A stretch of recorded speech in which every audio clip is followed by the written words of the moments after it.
Qual é a importância direta de ter uma cultura bem estabelecida para a contratação e formação de time, de família ou de equipe? Bem-vindos a mais um episódio do podcast Doutores de Negócios. Estou aqui com a minha esposa linda aqui, ó, para você não ter dores de parto quando você estiver contratando um colaborador, como a minha esposa está com um pouquinho de dor agora de contração, tá no finalzinho dessa gestação do nosso filho, para que você não sofra muito para contratar os seus colaboradores e saber as pessoas que devem estar com você. A gente começou a falar num episódio anterior sobre a importância de ter uma cultura bem estabelecida. Então eu quero começar esse episódio te perguntando qual é a importância direta de ter uma cultura bem estabelecida para a contratação e formação de time, de família ou de equipe. Quando a gente tem uma cultura estabelecida, a gente tem os valores estabelecidos. E aí a gente pode contratar pessoas. Obviamente que um currículo é importante, que os soft skills são importantes, né, as qualidades da pessoa, mas a gente contrata as pessoas baseadas na cultura delas também. Porque pessoas que são mais... Elas não precisam ter nosso perfil comportamental, se parecer conosco. E às vezes até é bom, né? Até é bom que não sejam parecidas, exatamente. dependendo do cargo. Mas ela precisa se conectar com aquela verdade que a gente vende.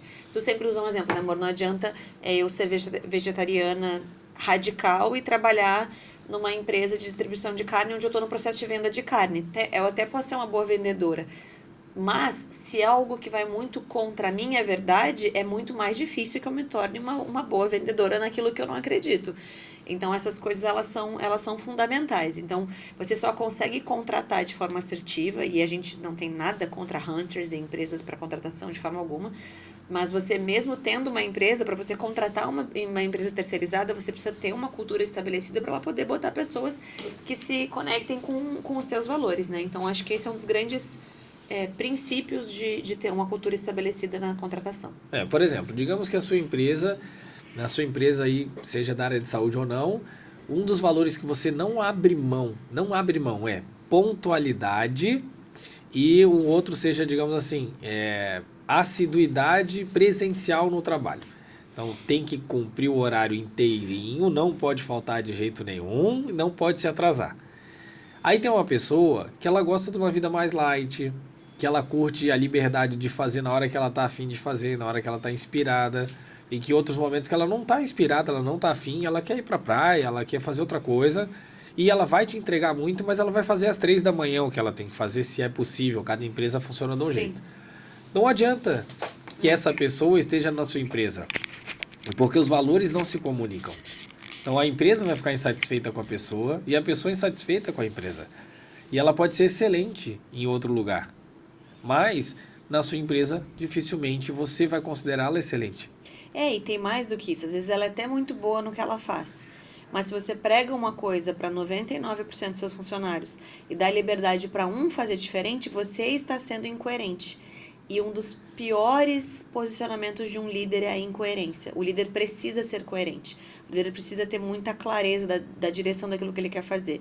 Então você precisa contratar pessoas que têm dentro da cultura pessoal delas, e isso você consegue estabelecer dentro do seu processo de contratação. A gente tem um processo de contratação interno, né, amor? A gente criou o nosso próprio processo de contratação, o passo a passo para conseguir diagnosticar essas pessoas e a partir dali elas evoluírem para outras etapas da contratação até efetivamente assumirem um cargo.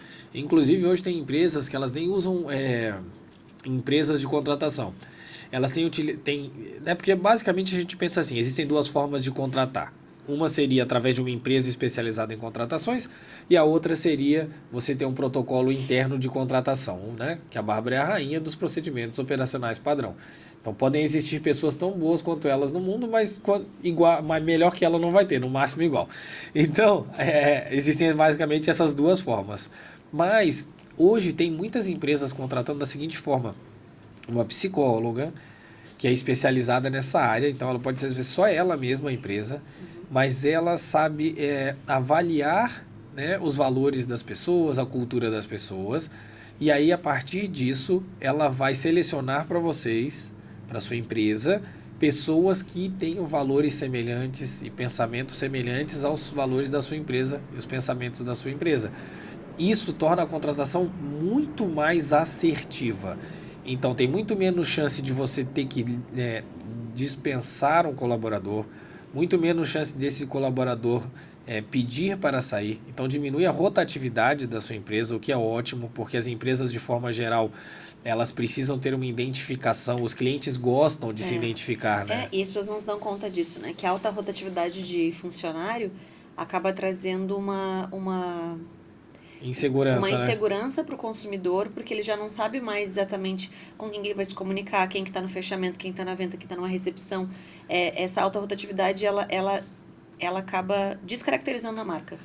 Ela diminui o valor da marca, né? Então, uma das coisas que mais se falam hoje é personalização. Então, se o Márcio vai todos os dias comprar o pão no mesma padaria, e eu chego lá, e o Thiago falou: oi Márcio, bem-vindo, tudo bem? Já tá saindo aquele pãozinho quentinho que tu gosta, aquele pão de queijo que eu sei que a Aninha gosta, ó, tá aqui, ó, tá prontinho, né? Poxa, o cara sabe quem eu sou, sabe quem é minha filha, sabe o que a gente gosta. Você sente um cliente VIP, totalmente. Por quê? Porque tem aquela personalização, ele está sempre ali há anos que é a mesma pessoa. Então a gente se sente cuidado. Restaurante, às vezes, né?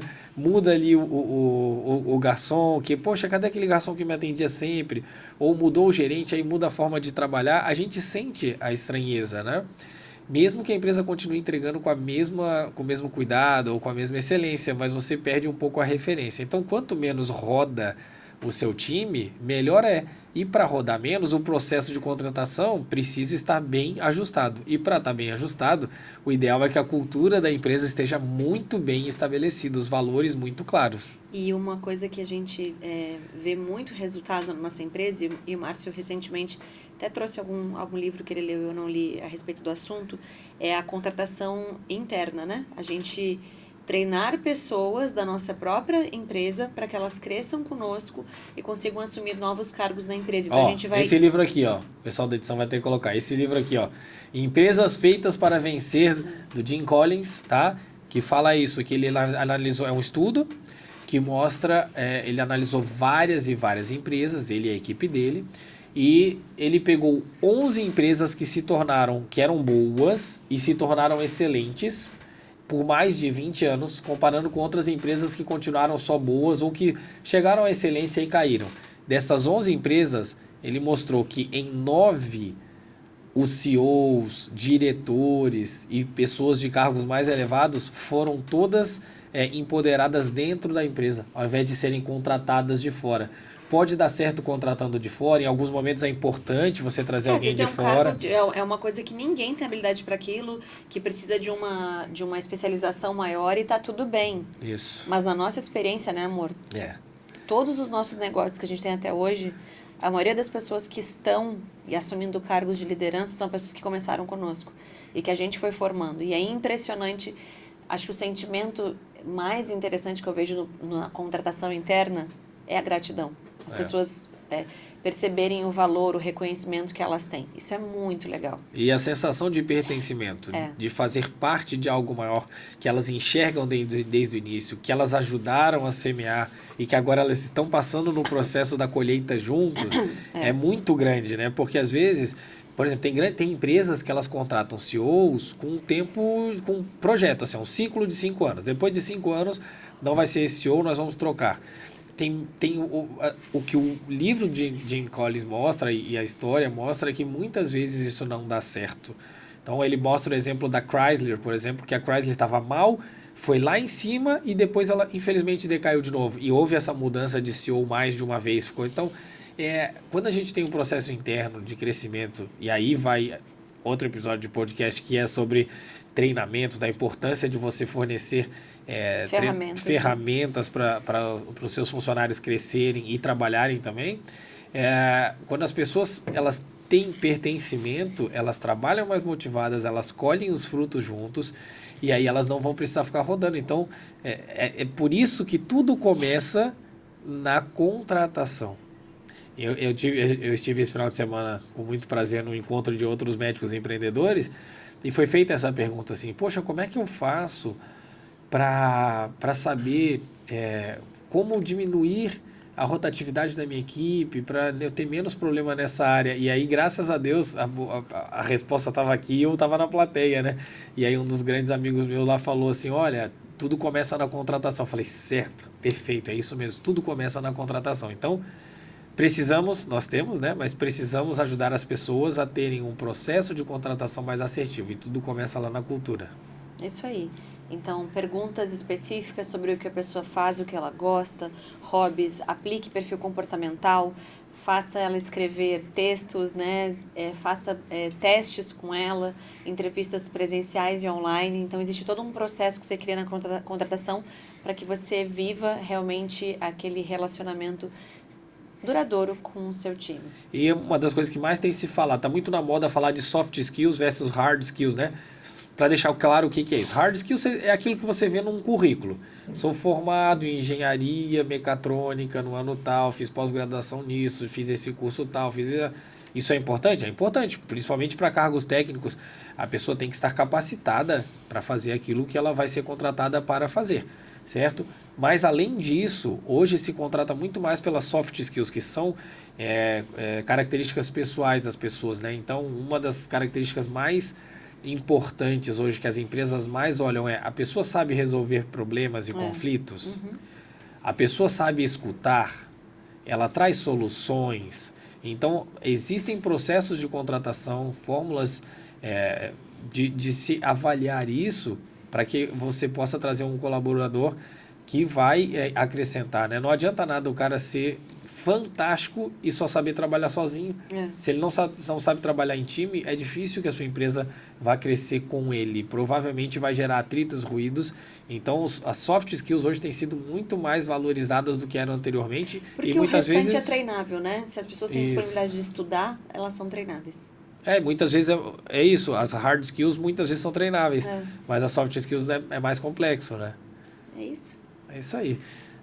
Até o próximo episódio, onde a gente vai conversar um pouquinho com vocês mais sobre redes sociais, que é um assunto que mexe muito com empreendedores da saúde. E a gente vai falar um pouquinho com vocês no próximo episódio. Até lá! Até mais.